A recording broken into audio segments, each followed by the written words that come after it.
Calaroga Shark Media. Yellow, Johnny Mac with your daily comedy news. Two good ones from late night. Jimmy Kimmel talking about Trump demanding Biden take a drug test before the debates.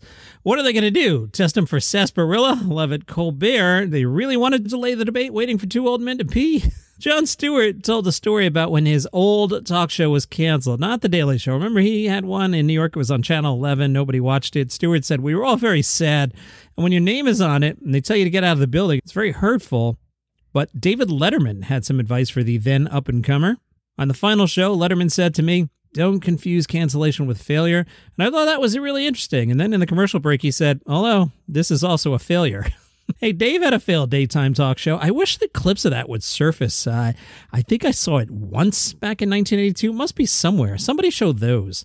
I'm mad at myself. I had this story yesterday. Remember Slow News Story Day when I kind of shucked and jived for 12 minutes? I had this one, and I forgot to actually do it. Nikki Glaser has been ripping on Ben Affleck for Ben's terrible appearance at the Netflix Tom Brady roast. She told the Barstool folks, "I haven't watched it again like how it looked because I don't like to watch people bomb. He didn't prepare. He's someone who's famous enough. He probably thinks it's beneath him to do it. Like, I'm just going to do a favor. It's not going to be that big a deal." And then you do it and you go, "Oh, this is way bigger than I thought it was going to be. I'm just kind of phoning it in." He probably had a pitch to the writers, probably like, maybe I do an angle where I'm mad about tweets because that's his thing.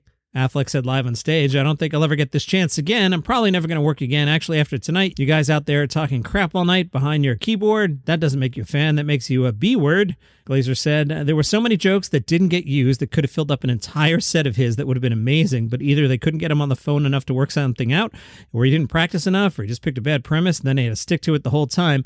It didn't work right away, so it's not going to work later. If your joke bombs, you're on to the next one. That's probably what he should have done." A couple specials were announced. Netflix is set the premiere for Keith Robinson and Different Strokes, Tuesday, June 11th. 1 hour special. Robinson will share raw personal stories from the aftermath of two life-altering strokes, one in 2016, one in 2020, as well as insight into his recovery and the challenges he's faced while navigating his new disabilities. In a statement, he said, "Coming up with the title Different Strokes was a stroke of genius, stupidity mixed with perseverance. I love making this special, and thanks to all who helped make it happen." It is his second special for Netflix. Apparently, he had one in 2014 called Kevin Hart Presents Keith Robinson. Sal Vulcano will put one out on the 800-Pound Gorilla channel on YouTube, 8 Pacific on May 31st. I think May 31st is next Friday. 8 a.m. release on a Friday in the summer. Not sure anyone thought that out. Release it on a Tuesday, dude.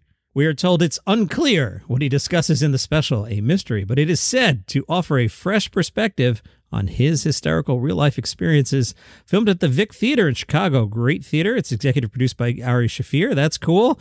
As for the launch time and we're not telling you what it's about, not sure this PR strategy's been thought through, but we'll see. Steve Carell, he's doing a new show. I have some thoughts about this at the back end. The 11-time Emmy Award nominee is set to star in and executive produce a new comedy series ordered by HBO. Bill Lawrence is attached to this. You know Bill Lawrence from Scrubs and some other stuff. Ted Lasso. Yeah, that was pretty popular. So great pedigree there. Bill Lawrence says, HBO has long been a standard bearer of quality TV. Getting to do a show there with Steve Carell is an immediate career highlight. Nothing can go wrong now. A Suit gave a quote, "The combination of Steve Carell and Bill Lawrence promises to be full of great laughs, warmth, and charm. We're thrilled to be the home for this long overdue collaboration."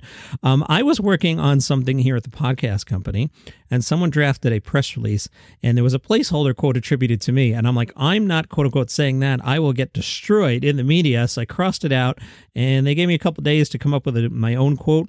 And I couldn't come up with anything that didn't sound like me going, you know, the combination of Steve Carell and Bill Lawrence promises to be full of great, like, I just didn't want to sound like that.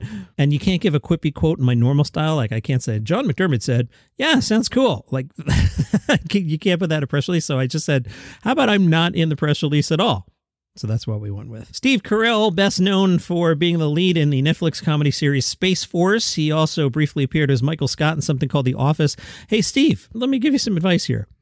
You're looking to star in a sitcom, presumably so that people can laugh and you make a lot of money, right? That seems to be the idea. Here's an idea. It's called The Office Reboot. How about it? Michael Scott moves back from Denver, moves back to Scranton because reasons, paper company reasons. I'm sure that would do well. Why are we messing around? Little controversy, SNL being accused once again of stealing an idea. On the most recent episode, Jake Gyllenhaal and musical guest Sabrina Carpenter starred as Fred and Daphne from Scooby-Doo. Sarah Sherman and Mikey Day played Velma and Shaggy. In the sketch, spoilers, the Shadow Phantom is revealed to be a bitter old man, played by James Austin Johnson. So Fred rips his mask off. We've all seen that bit. Then he rips off a second mask, but it's not a second mask. It's the guy's actual face. Some internet sleuths pointed out this is very similar to a 2016 Nerdist comedy short called Scooby-Don't, which found the Scooby-Doo gang reducing a villain's face to a bloody mess. The director of Scooby-Don't, Andrew Bowser, pointed out the similarities on social media, suggesting he had directed this sketch 7 years ago. Got a really strange note in the Facebook group, which is Daily Comedy News Podcast Group. I don't know what to make of it. Ellen wrote, I've been listening to DCN every day for about a year and decided to join the group. Well, that's awesome. Ellen, we welcome you. We're glad you're here. Thank you for listening. Truly appreciate you listening every day. I decided to join the group solely based on the Bob's Burgers focus on today's show. Oh, that's good, because, you know, I am very outspoken about the Bob's Burgers hoax. Again, if you're a new listener, 2 questions. Have you ever seen Bob's Burgers? No. Have you ever met anyone who has seen Bob's Burgers? The answer is also no. It's weird. I don't know what the hoax is about. It's probably like a 4chan kind of thing. I don't get it. But Ellen wrote, I've watched every episode with my family. I know people who watch. I have attended a table read with the cast. What? I don't know what to make of this. I mean, Ellen seems pretty cool. Appreciate Ellen listening every day for about a year and taking the time to write in. But, I mean, I don't know what to say. I've never met or heard of anyone who has seen Bob's Burgers. And Ellen is saying that Ellen has seen Bob's Burgers. I mean, I've seen the video of Bigfoot. I've seen pictures of Loch Ness Monster. It could be that kind of thing. I'm not sure. Ellen writes, give it a shot. Signed, a super fan from Fargo. Well, I appreciate you joining the group. If you ask me, this sounds like the work of Kristen Schaal. I know Kristen a little bit. We did some stuff together back at Sirius, and, she's a jokester. I bet Ellen is really Kristen, but, if anybody out there has seen this Bob's Burgers show, which, again, you haven't, but if you think you have, join the Facebook group. It's Daily Comedy News Podcast Group. Ellen, thank you for listening. From Esquire Middle East, your home for comedy news, Tom Segura getting ready to play Abu Dhabi Comedy Week. Esquire Middle East asked Tom about how he researches a new place that he's performing. Segura says, you never want to go in a place completely ignorant, but when I do international shows, I try to do the show that I've developed. If you're doing bits where you have to reference things that are very American, sometimes you're going to go, okay, what's the equivalent here? But going in thinking I'm going to do a show that hopefully hits all the notes that these people would want to hear in this market, I don't do that. Tom is working on a 6-episode series coming to Netflix in 2025. The question, has a TV show been a long time coming for you, or did Netflix catch you at the right time? Segura said, TV and film development, that process is always very taxing. It's long, it's arduous, and I've been through it.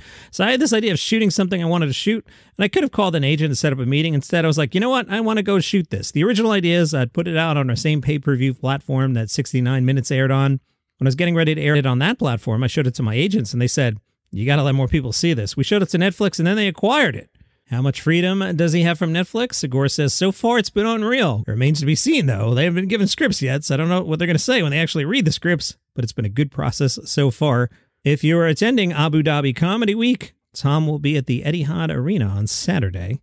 Andrew Santino and some others are set as the leads in Yahoo's 8-episode comedy Sin City Saints.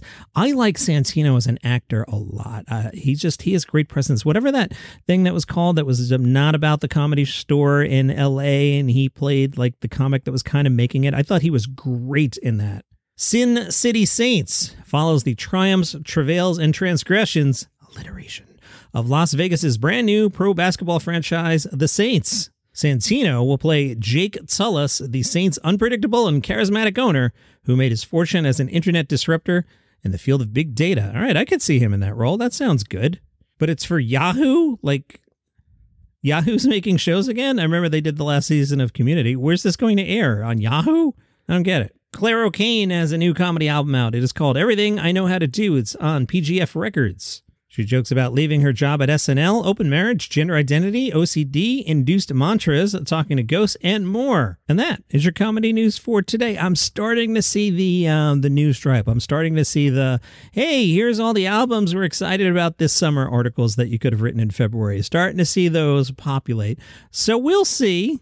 Ellen, thank you for listening. Thanks for joining us in the group. It's all in good fun. If you want to become a character, keep sending me Bob's Burgers notes, and I'll have fun with it, especially on slow news days. I'm tempted to play Joe Coy here just to say hi to our friend Scott Beckett, but I won't. As you know. See you tomorrow.